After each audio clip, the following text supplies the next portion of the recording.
Welcome to Kino Society with Owen Shapiro. Welcome to Kino Society. In today's episode, we have Sam Lisenco, a production designer and actor known for his work in movies such as Francis Ha, If Beale Street Could Talk, Uncut Gems, and Good Time. Welcome to Kino Society, Sam. So why exactly did you want to become a production designer? I went to film school and had latched on to some creative friends who were making stuff that I really believed in. I knew I didn't want to be a director, but they didn't, at the time, they weren't teaching production design in most film schools around the country, not even as an elective. So I sort of presumed, since I didn't have internal impetus to be a director, but I knew I wanted to be a filmmaker in some capacity, that my role would be best suited being a producer. So early on with some of the short films that me and my buddies were making, it made logistical sense for me to kind of be in charge of creative necessities for upcoming elements of all the shooting stuff, but also kind of the driving force behind tomorrow's preparedness. And as the content we were making got bigger, I started to realize that the logistical aspects of day-to-day production I didn't find them as enticing as the creative aspects. And so I started to naturally fall into a more aesthetic-driven role, still in this kind of coordination sphere. And it wasn't until maybe a year or a year and a half out of college when we were considering ourselves professional filmmakers, only in that we were trying to figure out how to pay our rent doing it, that I decided, there is a subdivision of film production that speaks to me, and that's something that I can try to get better at. And so I took whatever jobs I could on quote unquote real sets, as art PA or lead man or set dresser or whatever I could, just to kind of understand the logistics behind what being a designer actually meant, and hoping that it would make me a better filmmaker when I returned to make movies with my stupid friends. So where did you go to school? I went to Boston University, where I grew up in New York, and I was dead set on going to NYU, and I had gotten in, and then in the 11th hour, I had a radical change of heart and decided that it would be best for me to leave New York for a while and experience another city. So I went to Boston University, and that's where I initially met Josh Safdie on the street. There was kind of this subconscious radar that I was a displaced New Yorker. He was a displaced New Yorker, and we became fast friends and wound up becoming roommates, and also had all the same film classes together. So we started, I'd say probably the middle of sophomore year, we started spending all of our time together, just trying to figure out how we could make stuff. So what is a average day at your work like? Well, it varies. It would be a cop-out answer to say it varies from job to job, because I feel like anybody who engages with film and has to create various worlds from movie to movie would feel that way. But I think what's more interesting about the job is that it varies from the start of production to the finish of production. So early on in the process, it's kind of an information gathering period. So for the first 2 to 3 months of the preparatory period before photography begins, I'm really just delving into as much research as I can, Wikipedia and Google Images and Library of Congress and Getty and any secondary or tertiary resources that are available, be they private museums, to research whatever the subject matter of the script is. And it sort of reaches a point pretty quickly where I'm engaging with a director oftentimes before the cinematographer begins. So one hopes that I get to a place in which I can talk at some level of specificity about whatever the subject matter is of the script. So it's a very heavy research period initially. And throughout that process, I'll be working on a lookbook and just clarifying for my own personal edification and for my ability to communicate later on to the rest of the art department, but also with the filmmakers engaged on an earlier basis, what I think this movie should look like, and being very clear about what I don't know yet, so that we can get to a place where we all have a shared vision, generally speaking, of what the movie should one day be. As we get closer to production, it becomes a little bit more logistical. So the back half of the prep period before photography starts would be a lot of materials and finishes and approving architectural drafts and overseeing the process of gathering all the materials necessary for execution, working with the prop master and,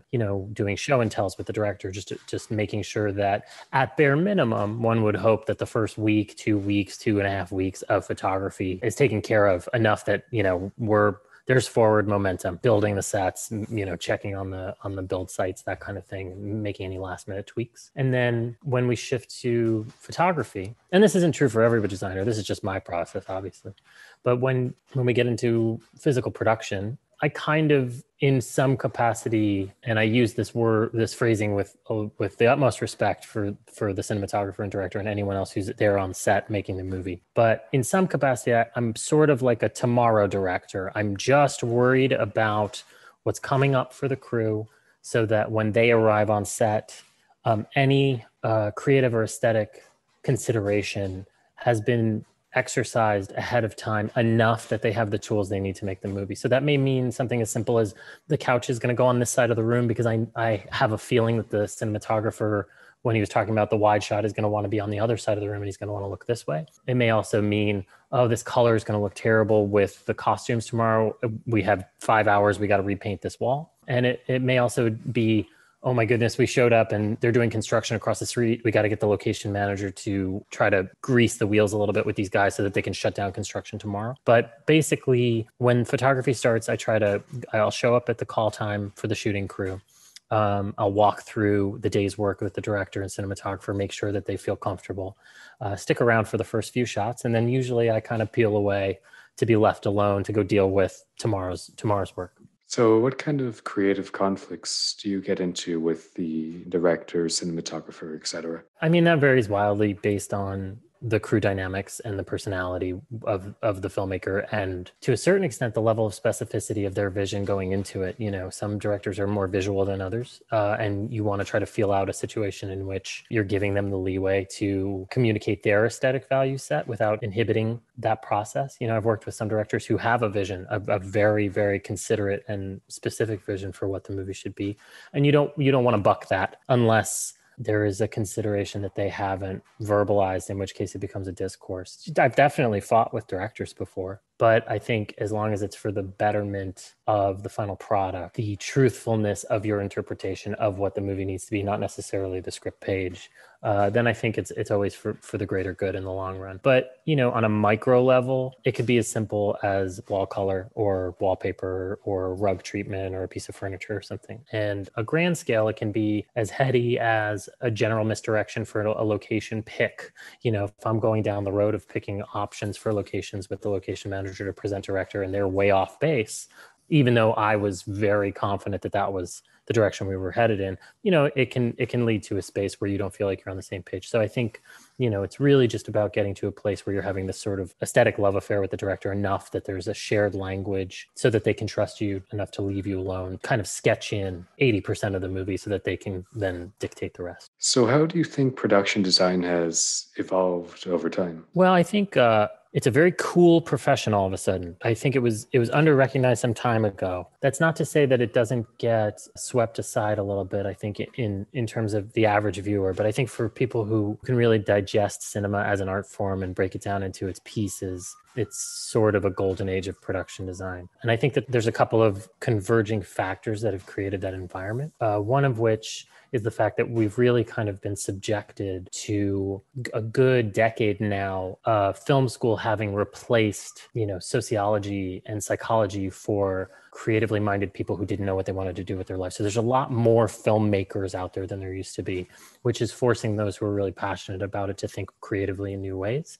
And I think that that's opened up new conversations about what individual departments are capable of. So in that regard, I think there's a much deeper pool to swim in, and it's drawn a lot more attention to production design. But it's also in perception, especially with access to the internet, where people can pull stills and digest imagery in a way that they couldn't a generation ago. So are there any projects that you made that, looking back on, you like the most or that you enjoyed the most while making them? I think if you and the team that you're working with are really emotionally engaged with the fiction and it's kind of what I started to mention before, but if if the Venn diagram of your perception of the movie is shared enough with the director, cinematographer, producer, it can be a really rewarding experience. And it varies from movie to movie, but I've had life experiences that have been tied, intricately tied in every facet with the fiction that was being made. You know, for example, I designed the movie Eighth Grade. On that film, you know, we, the director, Bo Burnham, and the producer and the cinematographer and I shared a house. And every day we would make the movie. And then every night we would cook dinner together and talk about tomorrow's work. And it became this kind of summer camp experience where we spent this summer in this house in the woods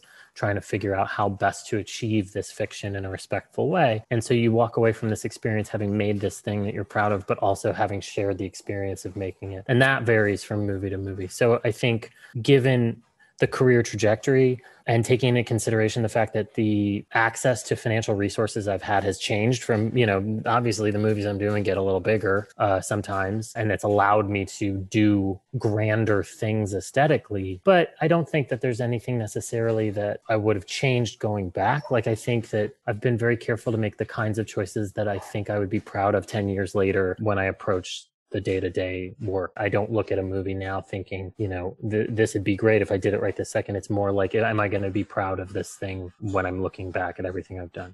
At the same time, is there any one or a few projects that were the most tedious or challenging? Every single project, you know, in this kind of Bressonian capacity of bringing life to this dead script, I think every picture poses incredibly, if you're doing it right, every picture is a nightmare. Every picture you're in a wartime position. Certainly there are movies in which the scope of the movie doesn't necessarily align with the budget, and that becomes a different set of challenges. I also think existing relationships with filmmakers can be tricky to navigate. You know, I've been making movies with the Safdie brothers for between 15 and 20 years now, and we fight like cats and dogs, but it's only because we've known each other so long and we've experienced each other's range of creative impulses in such a deep way that you know, there's no bullshit, and we just get straight into fighting. So that can be very hard sometimes because I know their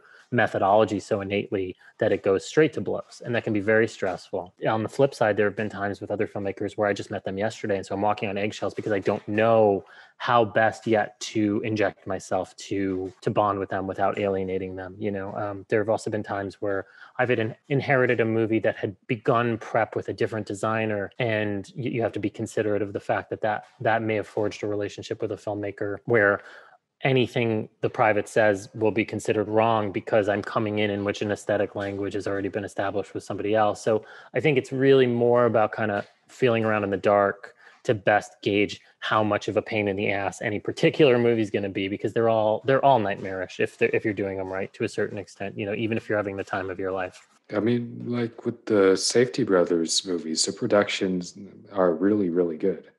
So I guess the fighting does pay off there.